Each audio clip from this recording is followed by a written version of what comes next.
Magandang gabi sa inyong lahat mga kagabi ng lagim. Ngayong gabi ay dadalhin ko kayo sa isang kwentong magpapalamig sa inyong mga buto at magpapatayo sa mga balahibo ng inyong katawan.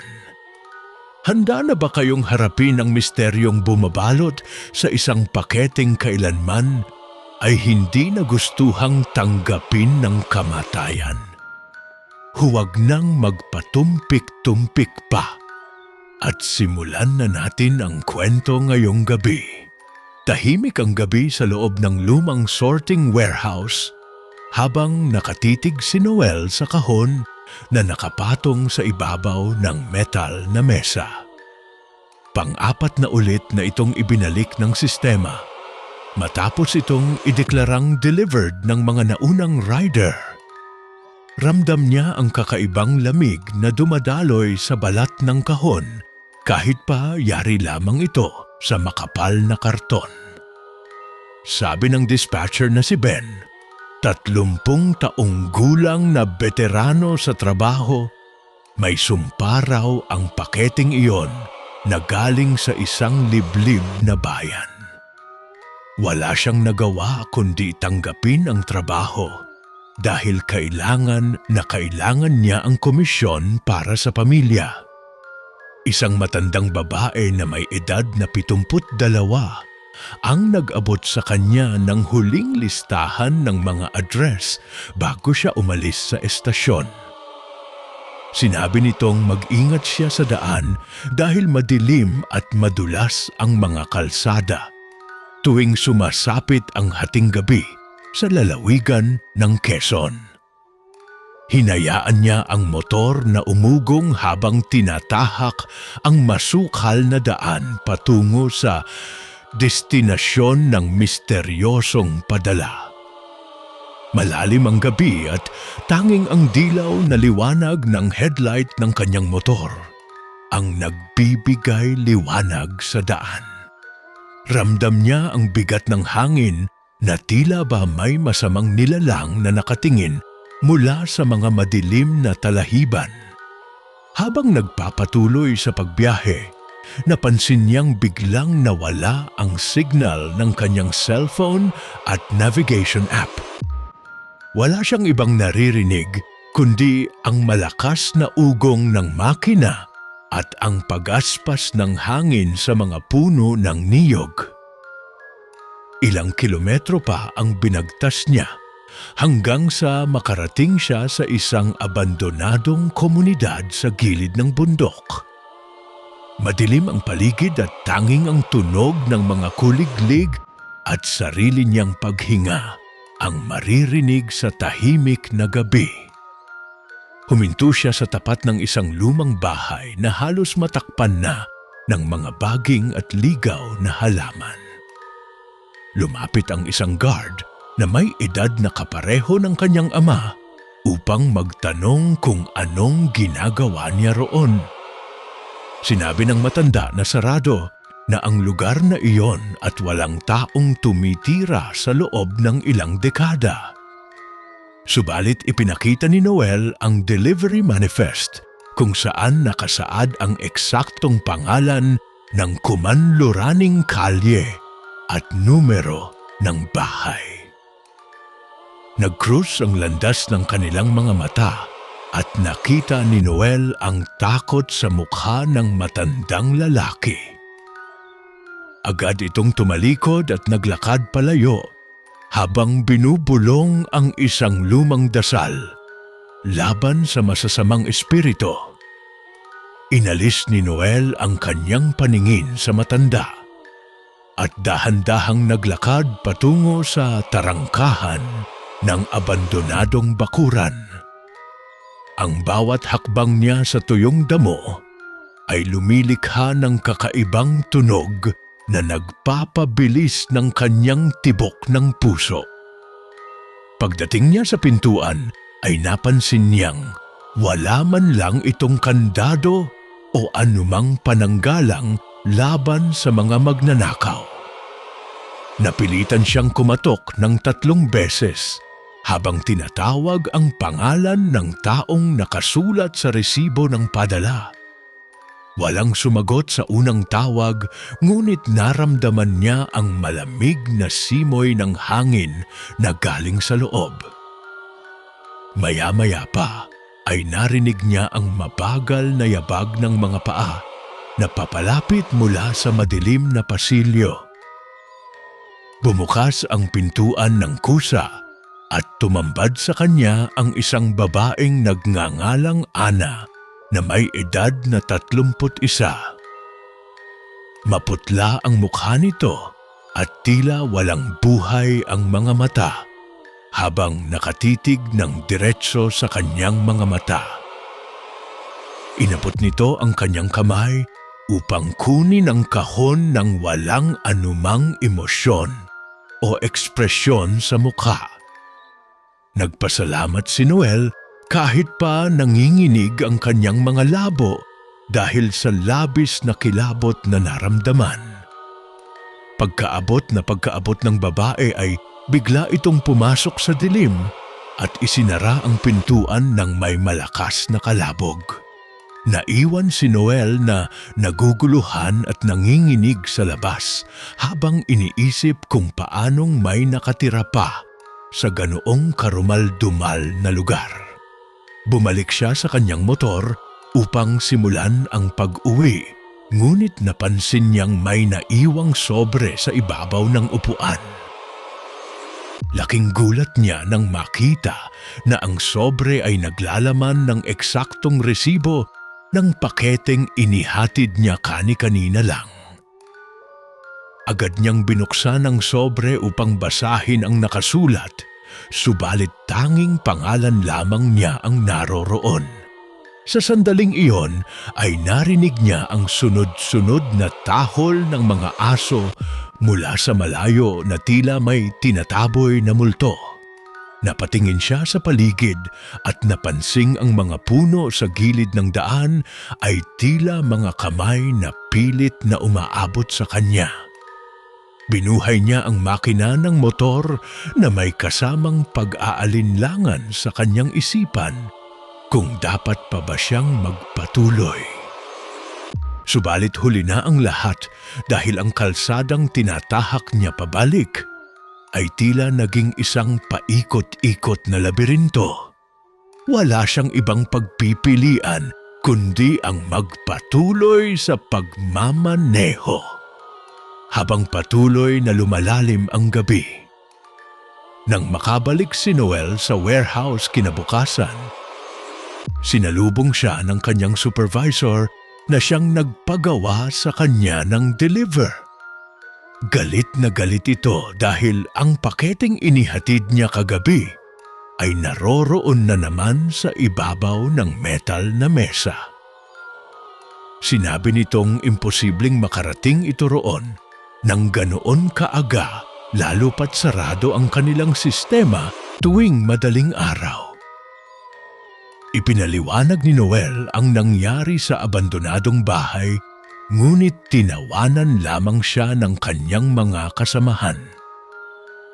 Ayon sa kanila, ang bahay na iyon ay nasunog 10 taon na ang nakararaan at walang nakaligtas na pamilya.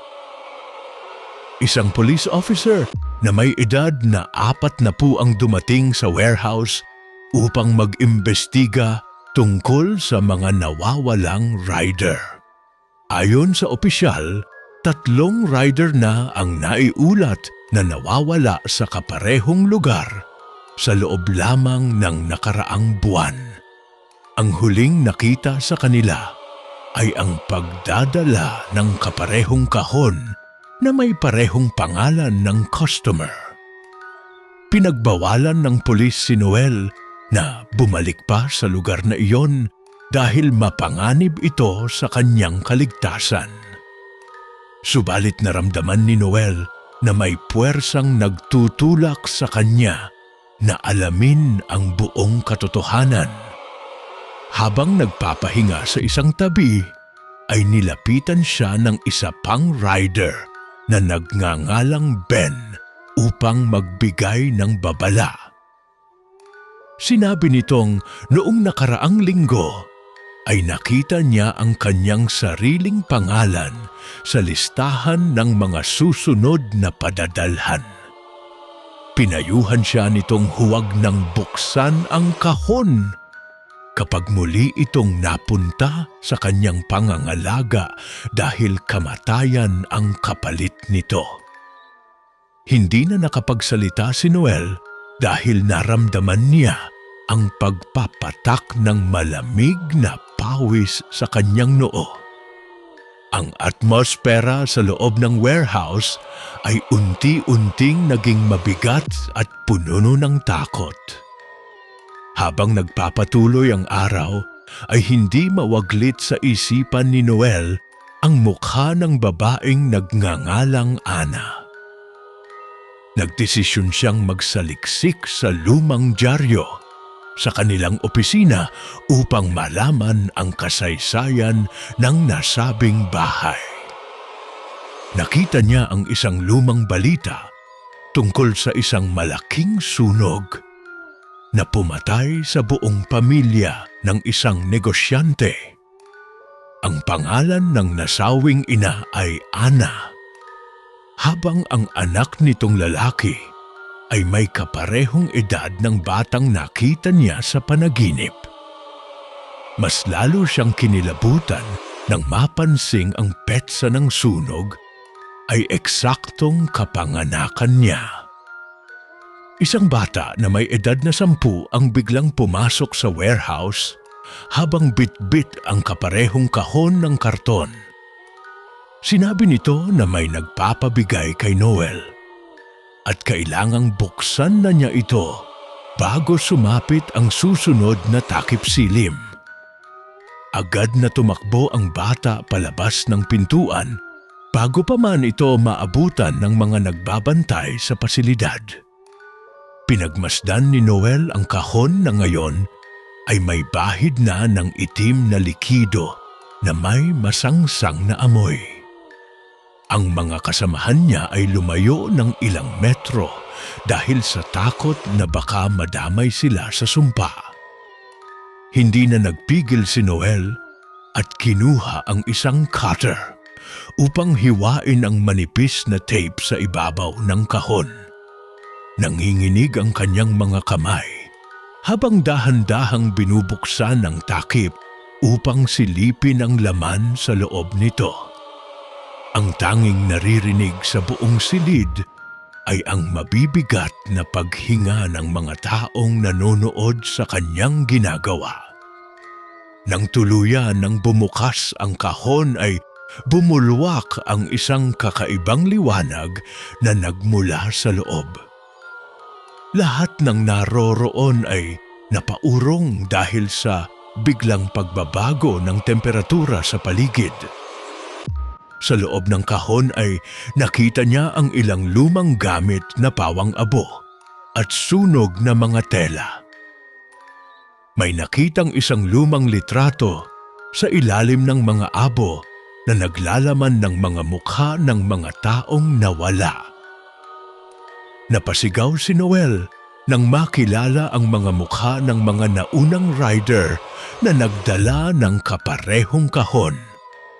Sila ay nakangiti habang nakatayo sa tapat ng parehong abandonadong bahay na pinuntahan niya kagabi. Ang pinakamasakit sa lahat ay ang makitang naroroon din ang mukha ng kasalukuyang supervisor. Agad na lumapit ang supervisor at pilit na inagaw ang kahon upang itago ang katotohanan sa mga kasamahan. Subalit huli na ang lahat dahil nakuha na ni Noel ang litrato at nakita ang nakasulat sa likod nito. Isang pangalan ang nakaukit gamit ang tuyong dugo na nagsasabing ang susunod ay ang nagmamay-ari ng huling lagda. Tumakbo ang supervisor palabas ng silid na parang nababaliw habang tinatawag ang mga kasamahan. Naiwan si Noel na nakatayo habang nakatitig sa kahon na unti-unting nawawala sa paningin. Nang sumapit ang sumunod na gabi, ay nagpasya si Noel na pumunta sa isang malalayong probinsya sa Hilaga upang lumayo. Lulan siya ng kanyang motor habang binabagtas ang mabundok na daan sa Ifugao upang magpahinga at mag-isip. Subalit habang nagmamaneho siya sa madilim na kalsada, ay napansin niyang muli ang kahon sa loob ng kanyang bag. Kahit anong gawin niyang pagtapon dito, ay kusang bumabalik ito sa kanyang lalagyan tuwing lumilipas ang isang oras. Ang hangin ay naging napakalamig at ang mga bituin sa langit ay tila nawala ng tuluyan. Huminto siya sa isang maliit na tindahan sa tabing daan upang uminom ng mainit na tubig at kumalma. Isang matandang lalaki ang lumapit sa kanya at nagbabala na huwag siyang magdala ng patay na alaala sa kanilang lugar. Sinabi nitong ang mga bagay na galing sa nasunog na tahanan ay may kakayahang sumunod saan man magpunta ang nagmamay-ari. Hindi na nagtanong si Noel dahil alam niyang ang tinutukoy nito ay ang misteryosong kahon na kanyang dinala. Nagpasalamat siya sa matanda bago muling pinaandar ang motor patungo sa susunod na destinasyon. Habang naglalakbay siya sa gitna ng kagubatan, ay nakasalubong niya ang isang lalaking naka-helmet na nakatayo sa gitna. Hindi ito gumagalaw kahit pa malapit na ang kanyang motor sa kinatatayuan nito. Huminto si Noel upang tingnan kung maayos lang ang kalagayan ng naturang motorista sa gitna ng gabi. Pag-angat niya ng visor ng kanyang helmet ay laking gulat niya nang makitang walang mukha ang nakatayo sa kanyang harapan. Ang katawan nito ay nababalot ng sunog na damit na katulad ng sa mga naunang rider. Agad siyang pinabilis ang pagpapatakbo ng motor palayo sa lugar na iyon habang humihingi ng saklolo sa hangin. Subalit ang lalaking naka-helmet ay sumusunod sa kanya sa pamamagitan ng paglitaw sa bawat sulok ng daan. Ang bawat pagliko niya ay dumaragdag sa takot na nararamdaman ng kanyang buong katawan. Hanggang sa nawalan siya ng kontrol sa manibela at sumadsad sa tabi ng isang malalim na bangin. Nawalan siya ng malay habang ang huli niyang nakita ay ang paglapit ng kahon sa kanyang mukha. Nang magising si Noel, ay natagpuan niya ang kanyang sarili sa loob ng isang madilim na silid na bato. Walang ibang ilaw kundi ang nag-iisang kandila na nakapatong sa lumang mesa sa kanyang harapan. Doon niya nakita ang matandang babae na nag-abot sa kanya ng unang listahan ng mga address sa warehouse. Ngumiti ito ng may halong kasamaan habang sinasabing siya na ang bagong tagabantay ng kahon. Sinabi nitong ang tanging paraan para makalaya ay ang pagpasa nito sa susunod na magiging biktima. Tumanggi si Noel sa alok ng matanda dahil alam niyang kasalanan ang magpasa ng sumpa sa ibang tao. Nagalit ang matanda at biglang nagbago ang anyo nito patungo sa isang nilalang na may maitim na balat. Ang mga pader ng silid ay nagsimulang masunog at umusok ng napakalakas habang umiiyak ang mga kaluluwa.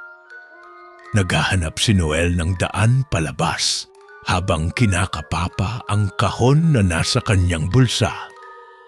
Kailangan niyang makatakas bago tuluyang masunog ang kanyang kaluluwa sa loob ng impyernong iyon. Tumakbo siya ng mabilis habang sumusunog ang mga apoy sa kanyang paligid at inaabot ang kanyang mga binti. Nakita niya ang isang pintuan na naglalabas ng liwanag mula sa labas ng abandonadong gusali. Pinilit niyang abutin ito kahit pa nararamdaman na niya ang pagod sa kanyang buong katawan. Nang maabot niya ang hawakan ng pintuan, ay hinila niya ito ng buong lakas upang makalabas. Subalit pagbukas niya ay hindi sa labas, kundi sa loob pa rin ng parehong silid siya napunta. Napaluhod si Noel sa sahig habang inaalala ang lahat ng taong nadamay dahil sa kanyang mga naging desisyon. Naisip niya ang kanyang pamilya na naghihintay sa kanyang pag-uwi sa kanilang maliit na tahanan. Ang mga mata niya ay napuno ng luha habang tinatanggap ang katotohanang maaaring hindi na siya makabalik. Sa gitna ng kanyang pagluha ay narinig niya ang boses ng kanyang sarili na bumubulong sa kanyang tainga. Sinabi nitong huli na ang lahat para magsisi dahil ang kanyang pangalan ay nakatatak na sa kasaysayan.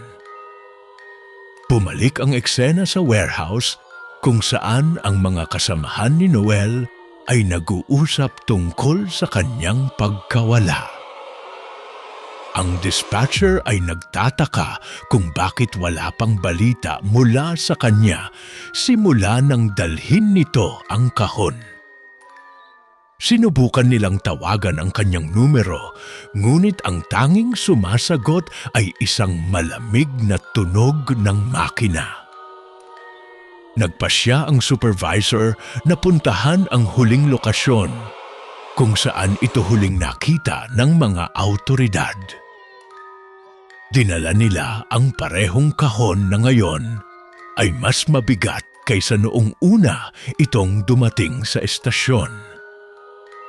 Pagdating nila sa abandonadong bahay ay nakita nila ang motor ni Noel na nakatagilid sa tabi ng damuhan.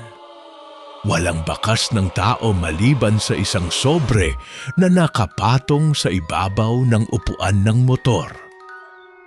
Binuksan ito ng supervisor at laking gulat niya nang makita ang sarili niyang larawan sa loob nito. Ang petsa ng kamatayan na nakasulat ay ang araw na ito habang ang oras ay malapit nang sumapit. Nagsimulang magpanik ang mga kasamahan niya at gustong tumakas ngunit hindi na umandar ang kanilang mga sasakyan. Isang makapal na ulap ang bumalot sa buong paligid at tinakpan ang liwanag ng buwan sa kalangitan. Mula sa madilim na bintana ng abandonadong bahay ay lumabas ang anino ng isang babaeng may dalang kahon. Si Ana ay dahan-dahang naglakad palapit sa kanila habang nakatitig sa mukha ng supervisor. Sinabi nitong ang utang na loob ay dapat bayaran ng isa pang buhay para sa mga taong kumuha ng resibo. Humihingi ng tawad ang supervisor, ngunit huli na ang lahat para sa kanyang mga ginawang kasalanan noon. Biglang lumitaw si Noel sa likod ng mga kasamahan habang may dalang sunog na kahon sa kanyang mga kamay. Walang ekspresyon ang kanyang mukha at tila ba isa na rin siyang bahagi ng mga kaluluwang nakulong. Sinabi niya sa kanyang supervisor na ang bawat delivery ay may kaukulang kabayaran na hindi kailanman matatakasan. Ang mga kasamahan niya ay napaurong habang nakatingin sa kanyang mga mata na wala ng buhay. Naramdaman nila ang paglamig ng hangin na nagpapatunay na ang kamatayan ay nasa paligid lamang. Inabot ni Noel ang kahon sa supervisor na walang nagawa kundi tanggapin ito dahil sa takot. Sa sandaling nahawakan niya ang kahon, ay biglang nagbago ang kanyang anyo at tumanda ito ng ilang taon. Ang kanyang balat ay naging kulubot at ang kanyang mga buhok ay naging puti sa loob ng ilang segundo. Nagsigawan ang ibang mga kasamahan habang pinapanood ang pagkaubos ng lakas ng kanilang pinuno.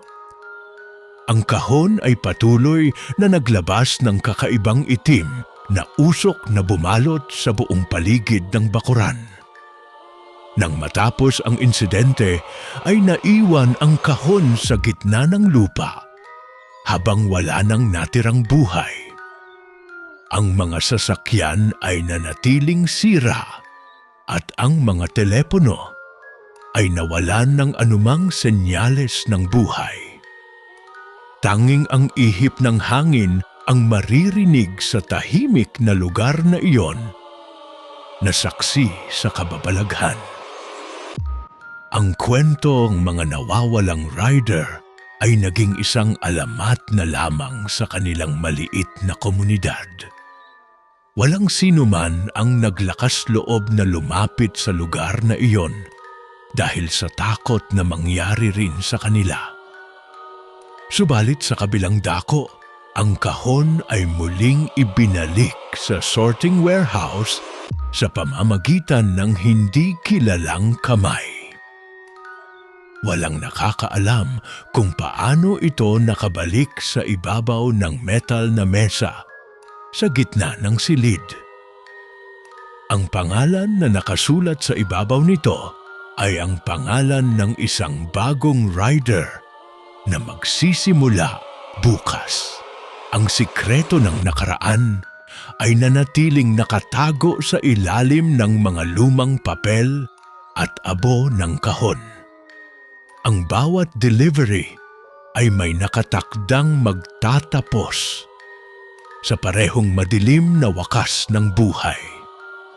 Ang mga ilaw sa loob ng warehouse ay nagsimulang pumundisyon habang unti-unting bumababa ang temperatura. Isang malamig na yabag ang narinig muli sa pasilyo na nagbabadya ng pagdating ng susunod na biktima. Wala nang nakakaalam kung kailan matatapos ang sumpa ng paketeng ito na patuloy na naghahanap ng tatanggap. Ang tanging sigurado ay ang katotohanan na ang bawat padala ay may kaakibat na kamatayan. At sa pagtatapos ng gabing ito, ang susunod na resibo ay naghihintay na lamang ng iyong pangalan. Sa huling bahagi ng ating gabi, ang kahon ay nakaupo pa rin sa ibabaw ng mesa nang walang nag-aangkin. Ang mga ilaw sa warehouse ay tuluyan ng namatay habang ang buwan ay nagtago sa likod ng makapal na ulap. Si Noel, na ngayon ay isa na lamang alaala sa litrato, ay nakatingin mula sa dilim kasama ang iba. Wala na silang nararamdamang sakit kundi ang paghihintay sa susunod na taong magbubukas ng pinto. Ang kwentong ito ay nag-iwan ng aral na hindi lahat ng dumadating sa ating pintuan ay dapat nating tanggapin.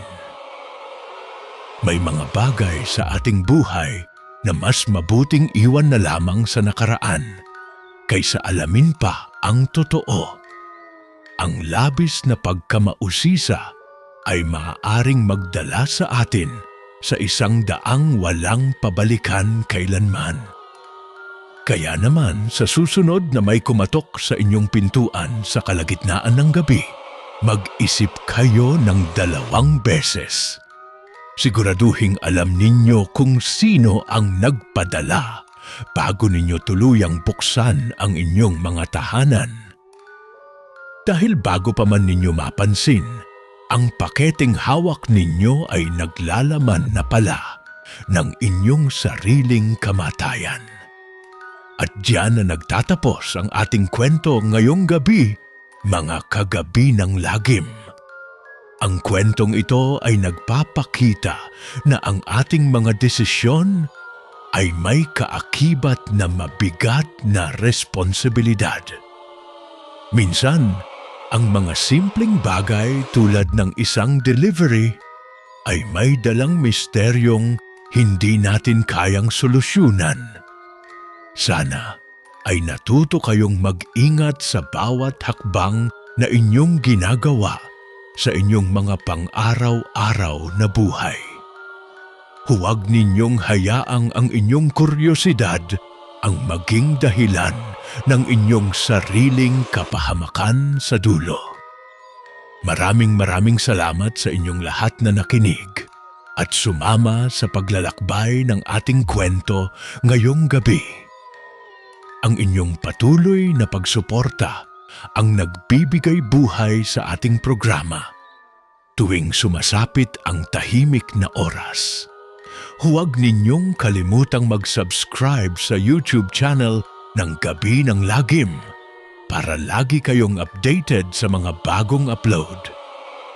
Pindutin ninyo ang notification bell at i-share ang kwentong ito sa inyong mga kaibigan at mahal sa buhay.